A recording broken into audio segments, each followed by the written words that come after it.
Properties of integral part function देख रहे थे हम और फ्रैक्शनल पार्ट। अब उसमें थोड़ा कंटिन्यू करते हैं। मान लिया कि if integral part of x is equal to, मान लिया इज इक्वल टू आई है, ठीक है। सो ये एक नोट करके भी लिख सकते हैं इसको, integral part of x is equal to I, I is an integer, then x belongs to close open interval from I to I plus one. बहुत ही सिंपल है। जैसे कि अगर आपका एक्स 0 और 1 के बीच में होता है, 0 इंक्लूडेड है अगर, तो उसका इंटीग्रल पार्ट ऑफ एक्स कितना आता है, 0। तो ठीक है, यहाँ पे आई इज इक्वल टू 0 है, तो एक्स बिलोंग्स टू क्या हो गया, क्लोज ओपन फ्रॉम 0 टू 1, ठीक है। तो बहुत ही सिंपल है। इसके ऊपर मान लिया क्वेश्चंस कुछ ऐसे आते हैं, if integral part of x is equal to -3 solve this equation, है ना, ऐसे करके आएगा, या फिर सॉल्व करके एक ऐसे टॉपिक बनेगा आपका, मतलब solve this equation. So modular क्या बोला इसमें, integral part of x is equal to -3। So X का वैल्यू कहाँ से कहाँ तक जा सकता है, -3 से -2 तक, है ना। यहाँ पे आई का वैल्यू कितना है, -3। ग्राफिकली देखो तो भी समझ में आ जाएगा कि इंटीग्रल पार्ट ऑफ एक्स का वैल्यू कितना है, -3। तो -3 और -2 के बीच में आपका एक्स होना चाहिए, तभी जो है ना, एक्स का वैल्यू -3 और -2 के बीच में होगा, तो ही जो है आपका उसका इंटीग्रल पार्ट जो होगा वो 3 आ जाएगा, है ना। तो यहाँ पे कुछ क्वेश्चंस में लिख लेता हूँ, उसको हम सॉल्व करते हैं। सो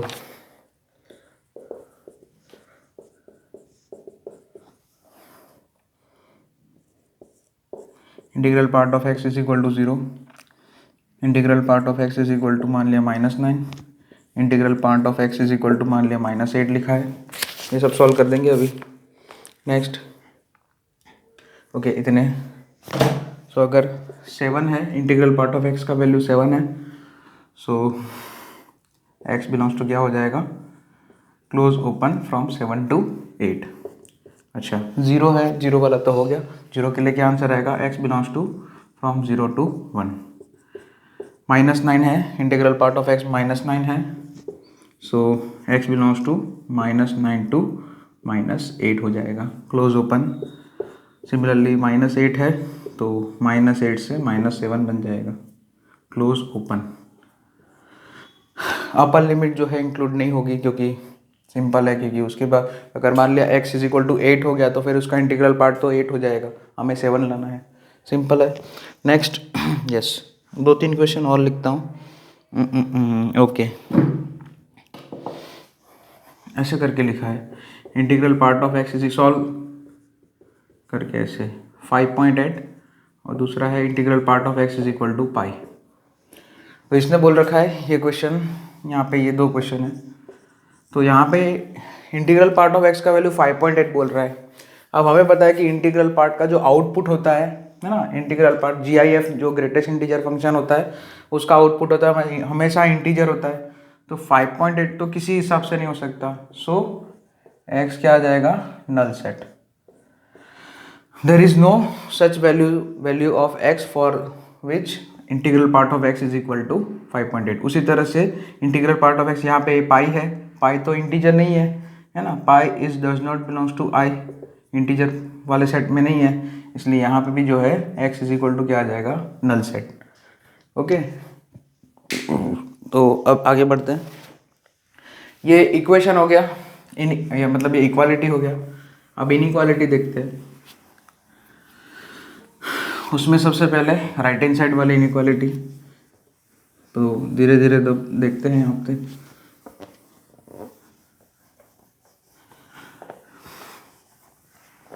फिर से आप नोट करके लिख लो, नोट करके,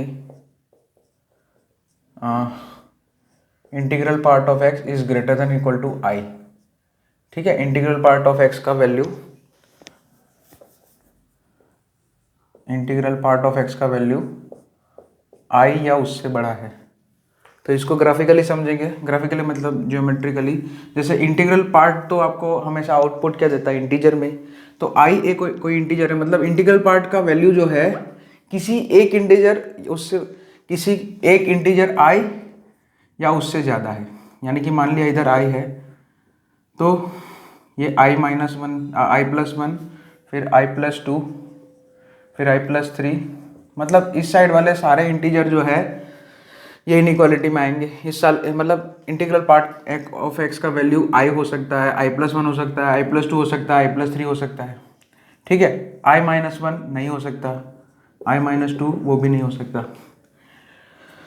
तो मतलब integral part of x is greater than equal to i का मतलब क्या हुआ कि इंटीग्रल पार्ट जो है हमेशा वो उसका आउटपुट जो होता है वो ये सब इंटीजर्स ही होगा। जैसे कि मान लिया मैं बताऊं कि ऐसे को फॉर एग्जांपल मैंने लिखा है कि integral part of x is greater than equal to मान लिया 1 लिखा, तो यहाँ पे इंटीग्रल पार्ट ऑफ एक्स की वैल्यूज क्या क्या हो सकती है 1 2 3 4 5 6 7 8 ऐसे, है ना, अप टू इन्फिनिटी तक।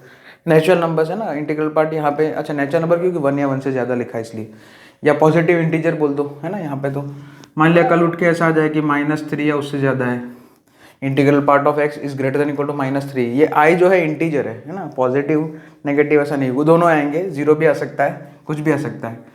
आई क्या है, आई इज एन इंटीजर, इंटीजर कोई भी हो सकता है, नेगेटिव पॉजिटिव जीरो, है ना। तो यहाँ पे मान लिया integral part of x is greater than equal to -3, तो इंटीग्रल पार्ट ऑफ एक्स क्या क्या वैल्यू कवर कर सकता है, उसकी वैल्यू क्या क्या पॉसिबल वैल्यूज कौन सी हो सकती है, -3 से लेके आगे जो भी आती है वो आगे, मतलब राइट हैंड साइड पे -3, फिर -2, फिर -1 फिर -1 हो गया, 0 1 2 3 4 अप टू चलता रहेगा। तो इसके कॉरस्पॉन्डिंग x की वैल्यूज क्या क्या हो सकती है। जैसे सिंपल सी बात है कि आपका यहाँ से स्टार्टिंग हो रहा है, integral part of x is equal to मान लिया i है, ठीक है। तो तब x की वैल्यू क्या होती है, अभी मैंने पढ़ाया i से i प्लस वन, ठीक है। अब क्योंकि i प्लस वन भी फिर आएगा, i प्लस टू भी आएगा, i प्लस थ्री भी आएगा, अब तो इन्फिनिटी दिख जाएगा। तो ये तो हो गया integral part of x is equal to i का आंसर, ये वाला। और अगर greater than equal to i है ना, सो इफ, तो इसका जो है सॉल्यूशन क्या हो जाएगा सेट, है ना, integral part of x is greater than equal to i, उसका सॉल्यूशन हो जाएगा x belongs to close open i to infinity. Finite set नहीं आएगा अभी, इनफाइनाइट सेट आएगा, क्योंकि ये आगे चलता रहेगा ना, ये इंटीजर तो चलते ही रहते हैं ना, पॉजिटिव साइड हो चाहे नेगेटिव साइड हो, i plus one, i plus two, i plus three, i plus four, i plus five, i plus six up to infinity तक जाएगा, इसलिए i to infinity, i is included, है ना, i is included. Okay, तो इसके ऊपर थोड़े questions लिखाता हूँ। यस, इसमें first integral part of x is greater than, simple यही फॉर्मूला से ही करने और कुछ नहीं है, is greater than equal to 7 है। दूसरा हो गया integral part of x is greater than equal to -2 हो गया, ठीक है। दो लिखे मैंने। तो integral part of x is greater than equal to 7 है, तो इंटीग्रल पार्ट ऑफ x का वैल्यू 7 या उससे बड़ा है, तो 7 8 9 10, तो यानी कि x का वैल्यू 7 या 7 से बड़ा होना चाहिए, यानी कि x बिलोंग्स टू क्या हो जाएगा 7 टू इनफाइनाइट। उसी तरह से इंटीग्रल पार्ट ऑफ x दूसरा में, सेकंड में क्या है, minus greater than equal to -2, यानी कि इंटीग्रल पार्ट ऑफ x का वैल्यू -2 या उससे बड़ा है, यानी कि x का वैल्यू क्या हो जाएगा, close open from -2 to infinite, ठीक है, close open from -2 to infinity.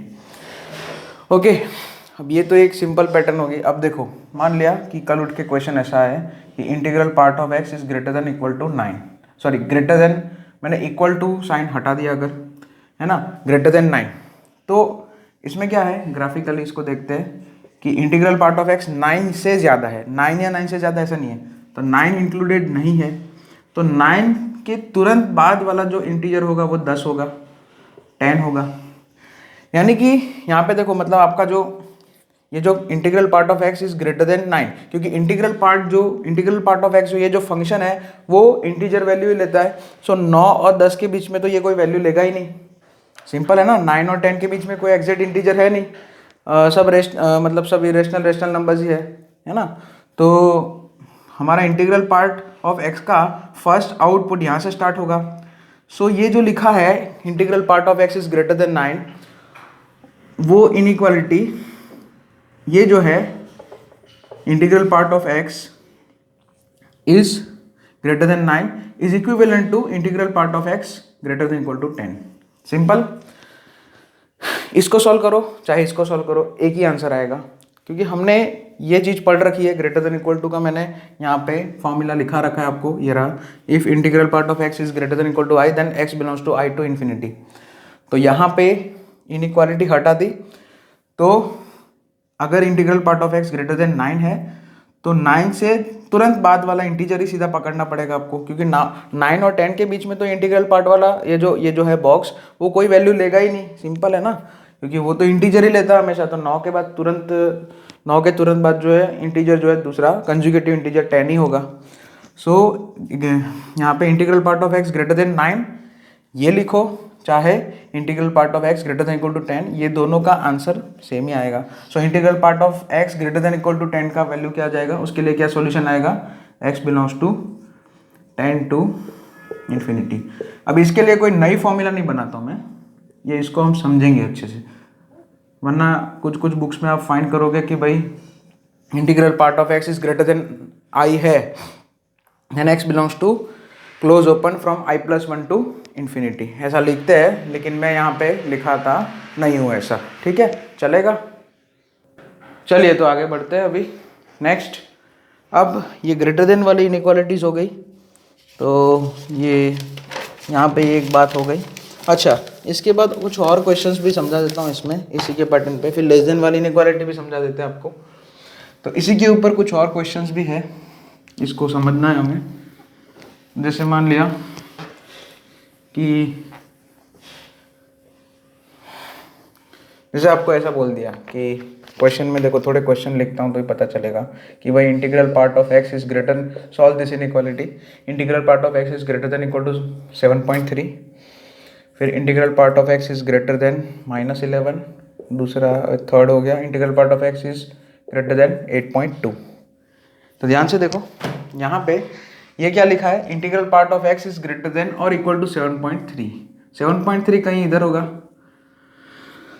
7.3 या उससे ज़्यादा। अच्छा, ये इंटीग्रल पार्ट ऑफ एक्स का वैल्यू वो 7.3 तो नहीं लेगा, क्यों नहीं लेगा, क्योंकि वो तो भाई सिंपल सी बात है, नहीं लेगा। 7.3 रेशनल नंबर है, तो बस यहाँ पे यही सोचो कि 7.3 के तुरंत बाद वाला इंटीजर क्या है, 8। तो हमारा जो है ये जो इंटीग्रल पार्ट ऑफ एक्स है वो वैल्यू कहाँ से लेना शुरू करेगा, 8 से, फिर 9, 10 वो सब आएगा, वो फिर इनफाइनाइट तक जाएगा। So integral part of x is greater than equal to 7.3 लिखा है, इज इक्विवेलेंट टू क्या लिख सकते हैं, इज इक्विवेलेंट टू, क्योंकि 7.3 के तुरंत बाद वाला इंटीजर जो है 8 ही है, इसलिए इसको ये जो इनइक्वालिटी है उसको इक्विवेलेंट टू ऐसा भी लिख सकते हैं कि भाई integral part of x is greater than equal to 8, क्योंकि 7.3 और 8 के बीच में ये इंटीग्रल पार्ट ऑफ एक्स कोई वैल्यू लेगा ही नहीं, क्योंकि इंटीग्रल पार्ट ऑफ एक्स क्या कौन सा वैल्यू लेता है, इंटीजर ही लेता है हमेशा, चाहे पॉजिटिव हो नेगेटिव हो जो भी हो, लेकिन इंटीजर ही लेता है। सो यहाँ पे इसको तो सॉल्व कर दो, है ना, इसको सॉल्व कर दो, ये इसको सॉल्व करेगा वही इसका आंसर आ जाएगा। So integral part of x is greater than equal to 8, यानी कि एक्स बिलोंग्स टू क्या आ जाएगा, close open from 8 to infinity. बहुत ही सिंपल सी बात है। सिमिलरली देखो यहाँ पे, अब देखो ये पैटर्न तो हमने सीखा अभी कि integral part of x is greater than -11, तो -11 के तुरंत बाद वाला इंटीजर क्या, तुरंत बाद वाला इंटीजर क्या आएगा, तो इसको क्या लिख सकते हैं, is equivalent to integral part of x is greater than equal to -10। -11 के तुरंत बाद जो है, ग्रेटर देन है ना, इसलिए राइट हैंड साइड देखेंगे। सो -11 के तुरंत बाद राइट हैंड साइड पे आपको -10 दिखेगा। सो बस इसको सॉल्व कर दो। सो इसका क्या आंसर आएगा, x belongs to from -10 to infinite, close open लिखेंगे। सिमिलरली 8.2 है देखो, तो यहाँ पे भी अगर अब ग्राफ व्राफ ना बनाओ तो भी आपको समझ में आ जाएगा। 8.2 के तुरंत बाद वाला इंटीजर क्या है, 9 है। सो आपका जो ये बॉक्स है वो यहाँ से वैल्यू लेना स्टार्ट करेगा, यानी कि ये क्या हो जाएगा, इज इक्विवेलेंट टू ये जो इनइक्वालिटी है, integral part of x is greater than equal to 8.2, उसको क्या लिख सकते हैं, integral part of x is greater than equal to, मतलब ऐसा लिख के सॉल्व करते हैं। ये दोनों मतलब सेम तो नहीं है, 8.9, 8.2 और 9 दोनों वैल्यू सेम तो नहीं है, लेकिन ये इनइक्वालिटी के इसको सॉल्व करने के लिए हम ये यूज़ कर सकते हैं, ठीक है। हाँ, सॉल्व करने के पर्पज से ये दोनों इक्विवेलेंट है, समझ रहे ऐसा है। So integral part of x is greater than equal to 9 बोले तो x belongs to close open from 9 to infinite, 9 यहाँ पे, हाँ 9 टू इनफाइनाइट। सो ये हो गया integral part of x greater than equal to any integer i. अब next note जो कि लास्ट नोट है इसका, हमने राइट हैंड साइड वाली इनइक्वालिटी देखी, अब लेफ्ट हैंड साइड देख लेते थोड़ा सा, उसमें भी हम ग्राफिकली समझेंगे। ओके तो वो पहला उसका थ्योरी बनाते हैं थोड़ा।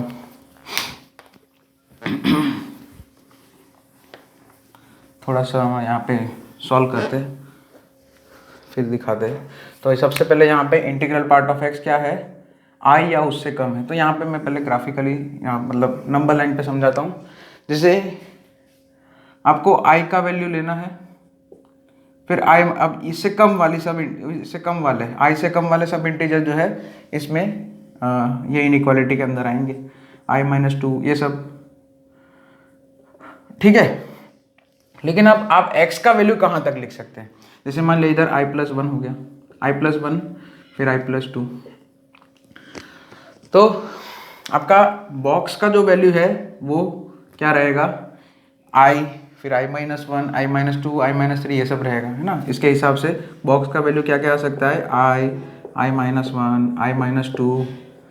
तो अब जो है x का वैल्यू मुझे लिखना है, तो अगर सबसे पहले तो मैं यही लिख दूं कि अगर x का वैल्यू बॉक्स का वैल्यू जो है i है, तो x कहाँ से कहाँ तक जा सकता है, x belongs to from i to i+1, ठीक है। और उसके पीछे तो सब आएंगे ही, जैसे बॉक्स का वैल्यू अगर integral part of x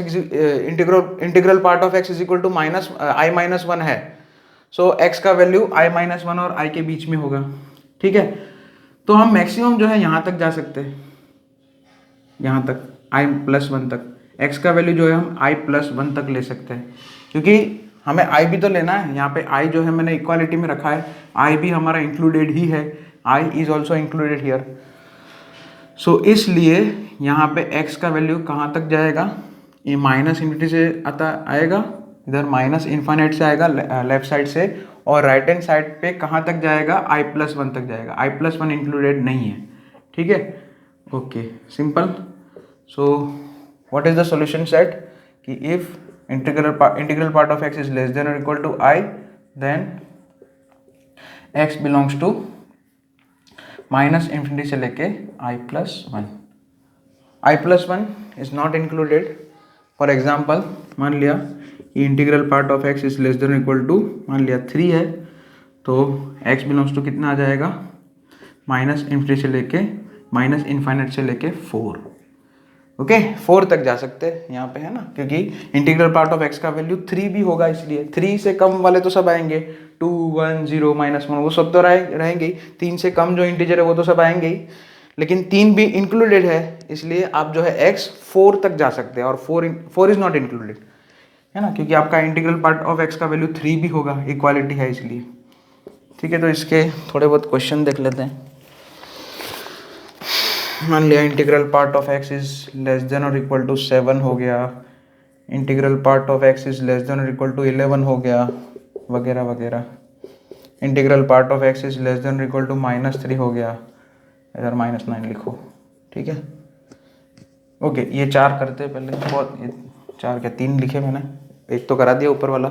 integral part of x is less than equal to 7 है, तो x कहाँ से कहाँ तक होगा, x का वैल्यू -∞ से लेके 7 + 8, 7 + 1 8 कर दो, 8 तक जा सकते हैं, है ना, +8 तक जा सकते हैं।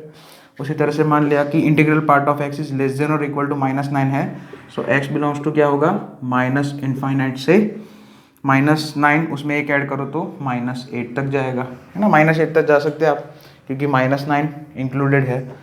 उसी तरह से integral part of x is less than और इक्वल टू -3 है, तो x बिलोंग्स टू -∞ से -3 + 1 करोगे तो -2 आ जाएगा, -2 इंक्लूडेड नहीं है ऑफ कोर्स। ये एक हो गया पैटर्न। नेक्स्ट अब यहाँ पे एक और गेम, जैसे कि हमने उधर भी देखा था कि यहाँ पे इक्वालिटी अगर मैं हटा दूँ तो क्या हो जाएगा, बहुत ही सिंपल। जैसे कि मान लिया एक क्वेश्चन ऐसा है, integral part of x is less then 5, ठीक है।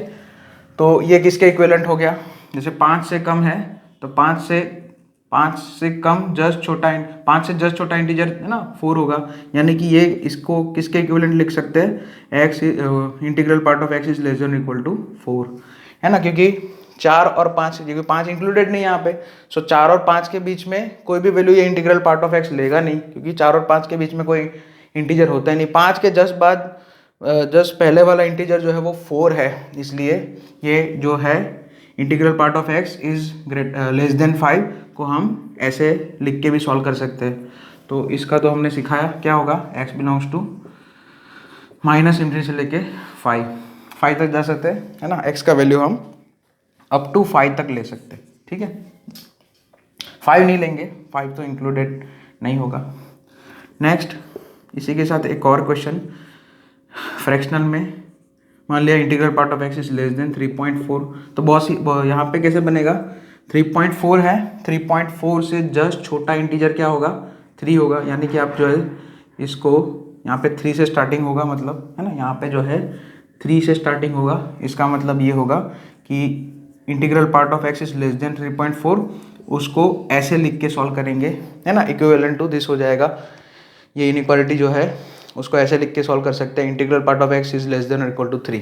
तो इसका तो आंसर हमने सीखा, x बिलोंग्स टू i का वैल्यू 3 है, सो माइनस इन्फिनिटी से लेके 4 तक जा सकते हैं, ठीक है, माइनस इन्फिनिटी से लेके 4 तक जा सकते हैं। Okay finish. बस कुछ और सॉल्व करना है तो कर लेना, ज़रूरत नहीं है अभी, इतना इनफ है।